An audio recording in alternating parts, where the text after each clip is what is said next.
Good morning. Good morning and a blessed Imbolc to you all. It's a very special day today. You might know it better as Groundhog's Day or even Candlemas. But it is what we're here to celebrate.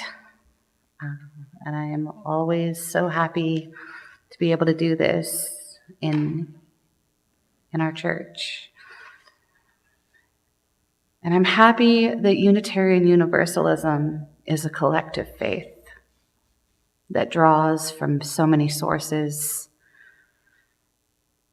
And I'm always grateful that one of those sources, alongside the humanism, the Judeo-Christian teachings, and the other prophets and religions from around the world, is also what we call earth-centered traditions.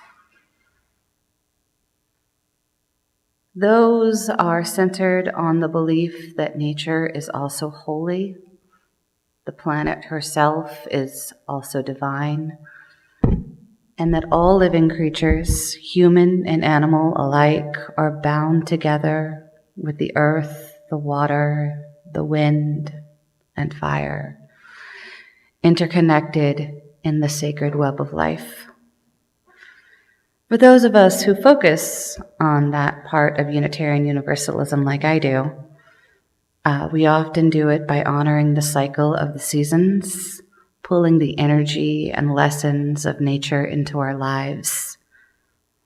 One of the ways I follow that is the reconstructed pagan tradition of the Wheel of the Year. And the Wheel of the Year is a solar calendar that separates the seasons with 8 holy days. 4 mark the waypoints of the year according to the sun, the solstices and equinoxes that mark the changing of the seasons, as well as 4 midway points that mark about halfway through each one, honoring the seasons at the peak of their power. Today, Imbolc is one of those midway points, halfway between the winter solstice and the spring equinox. It is a holiday rich in the power of the winter season. As it is the midpoint of winter, Imbolc is still a holiday of rest. For winter is the time of year when the earth slumbers, sleeping away the bone-deep aches brought on by the fruits of autumn,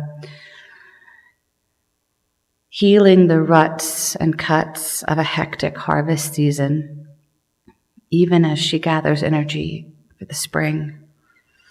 Seeds lay dormant as they are wrapped in rich soil, eager to burst into bloom once the sun is once again strong enough, the days long enough for the sacred green garden to blossom once more. But we are still resting, still healing, even as we wait in eager anticipation. Imbolc is the halfway point on our journey through winter to spring.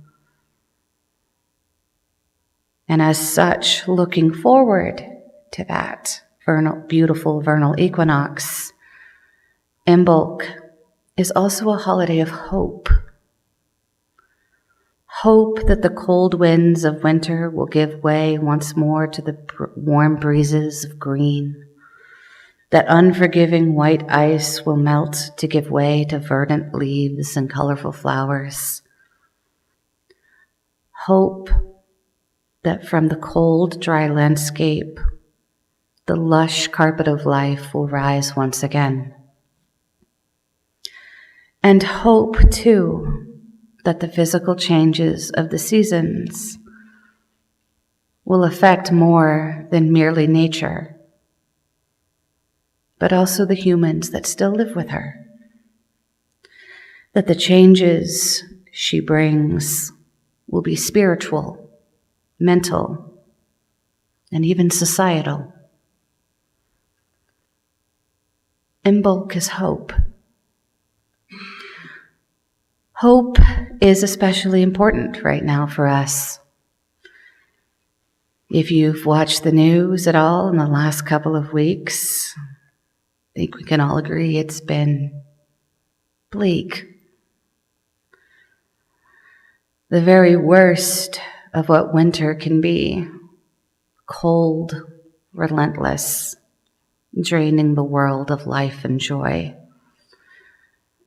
We're stuck dealing with it, and we're probably going to be stuck dealing with it for a while, even after the seasons turn once more. Because unfortunately, we still have people who are more in love with power than they are with the rest of humanity and brotherhood and kindness.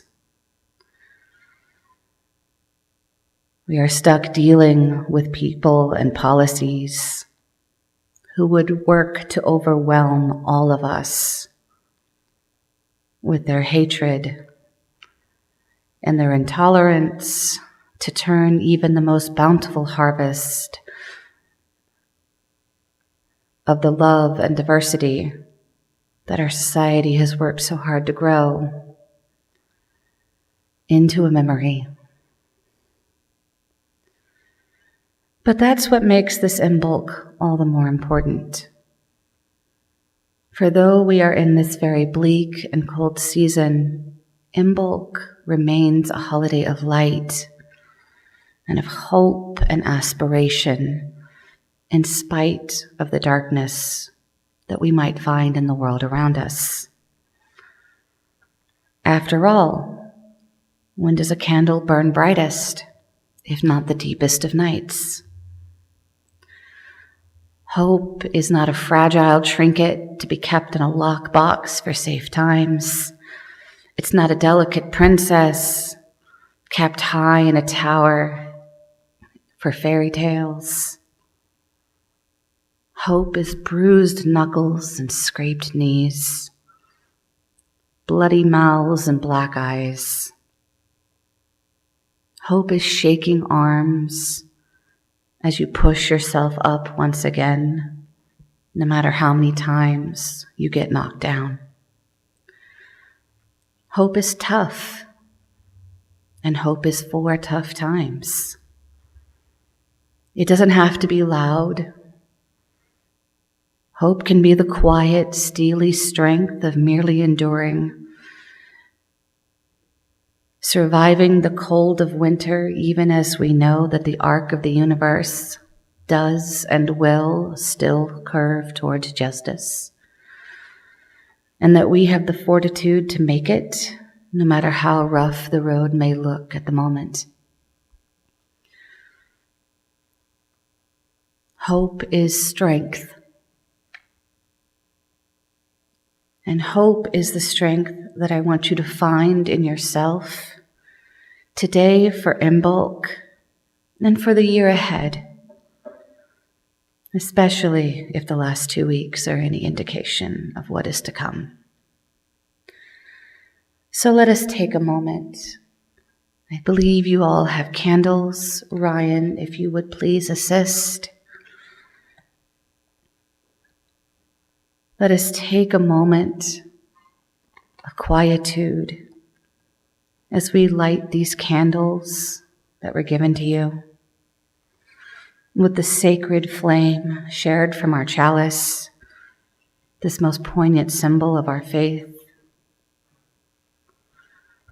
The next part of this service, if you would wish to participate, is a kind of meditation.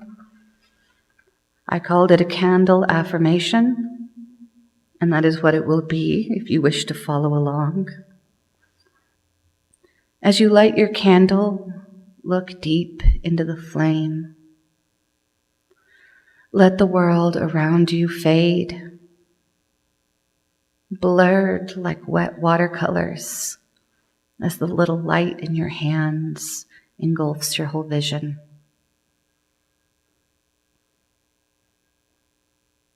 That light is for you.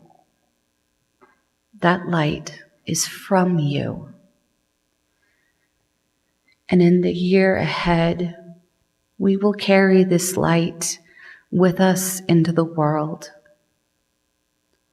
A promise to yourself, if nothing else, but also to each other and to others beyond. The promise that no matter how dark the world outside or our door may seem, we will be the light.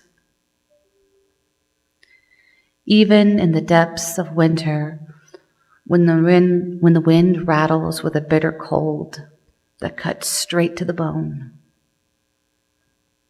we will be the light.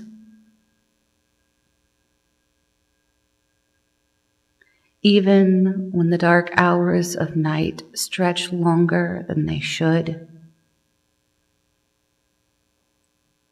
when they obscure the world and attempt to blind us to the truth, we will be the light.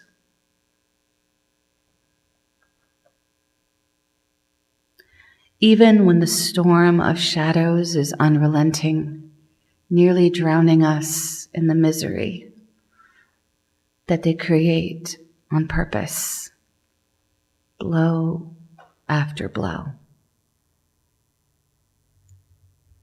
we will be the light.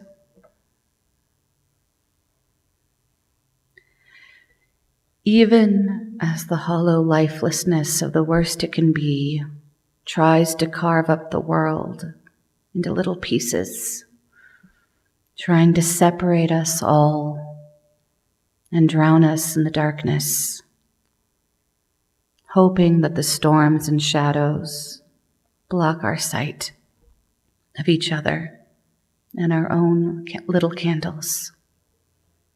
We will be the light. And as others stumble arms wide, searching as they wander, lost and overwhelmed, we will be the light. We will be that little candle, that little flicker of flame. We will be that one little glimmer tucked into the corner of a windowsill. We will be the light.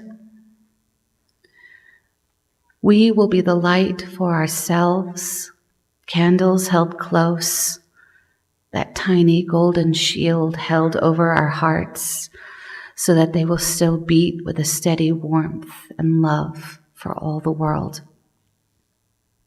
We will be the light. We will be the light for each other when we falter, overwhelmed by the despair so poignantly choreographed. It's going to happen to at least some of us, for this winter is already so very, very heavy. And sometimes we will drop our candles, if only for a moment, and they may splutter out when they hit frozen ground. But we will be the light, waiting with our little candles to relight them for others as they pick themselves up. We will be the light for others in our community as they wander, searching, perhaps bereaved, looking for other lights. We don't have to be the light for everyone, but one little candle will always attract more, and together we will be stronger, we will be brighter, and we will be the light. We don't need to be torches. We don't need to be big and bold and bright like a lighthouse, shining on shipwrecks at a midnight storm. We don't need to be bonfires blazing high and consuming every dead branch thrown into its burning embrace. Just being candles is enough, shining little rays of hope and comfort from quiet corners speaking soft truths. We will be the light. After all, the ice and cold of winter might dull most of our other senses, but they work beautifully to reflect even the tiniest candles when they shine, even more so when we are together. So take up your candles and hold them close. Bring those little lights into your hearts and into your hopes. No matter the troubled waters before us, we have a light that is undeniable. We're Unitarian Universalists, after all, and the very symbol of our faith is the chalice. We will be the light.